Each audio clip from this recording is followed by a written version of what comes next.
All right, Nosferatu.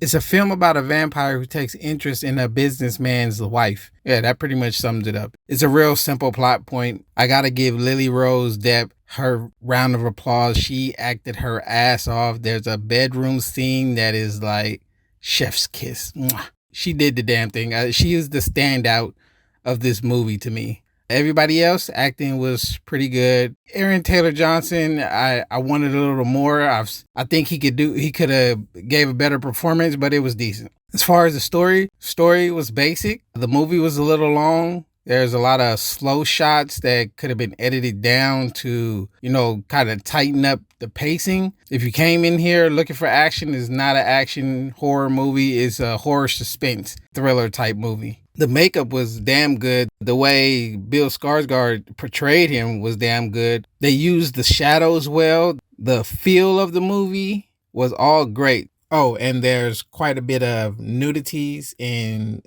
a few sex scenes or implied sex. So all in all, I'd say 3 out of 5.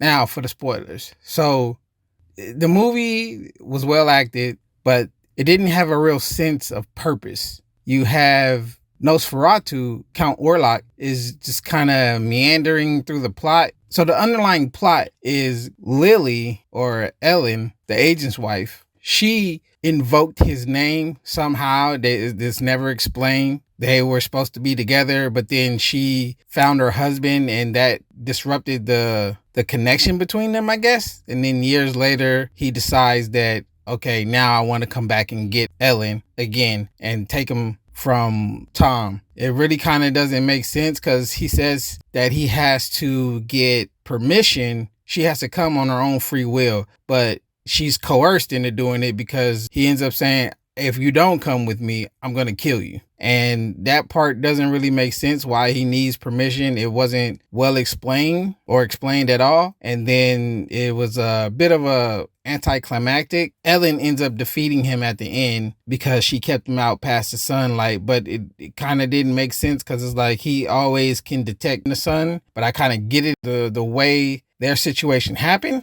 But still, it could have been done better is what I'm thinking. It's another one of those, like in the werewolf review I did, where the sun's coming up and they don't recognize that the sun's coming up. It just pops up all of a sudden, which is always weird to me. But story-wise, it wasn't there. It leaves you wanting something more. You wanted a good explanation as to why he was doing what he doing. And then the only time he does Dracula vampire type things is when he's on the boat. And it's off screen, which I get. But at the same time, it's like, come on now, we're in a vampire movie. I want to see a little bit more of the vitriol. Like, okay, I got to rip through some people to get what I want. But, I mean, suffice to say, it still was okay. And then instead of him like ravishing the city, it's a bunch of rats he releases. He's the reason why the plague was released. And Aaron Taylor Johnson's character, his emotional state takes an abrupt turn at a certain part in the movie after his wife and kids get killed. So that was kind of like, really? And then it fell into the trap of, it's too many people to track towards the end of the movie, so we have to get rid of some. And the way they got rid of Aaron Taylor Johnson is he took his own life he ended up getting bitten by a rat off screen, and he went to his wife's grave to be with her and his kids. And that was kind of like, that's how we end his storyline, but okay. But yeah, that's it for this review. Like, subscribe, share, comment, and I'll see you in the next one.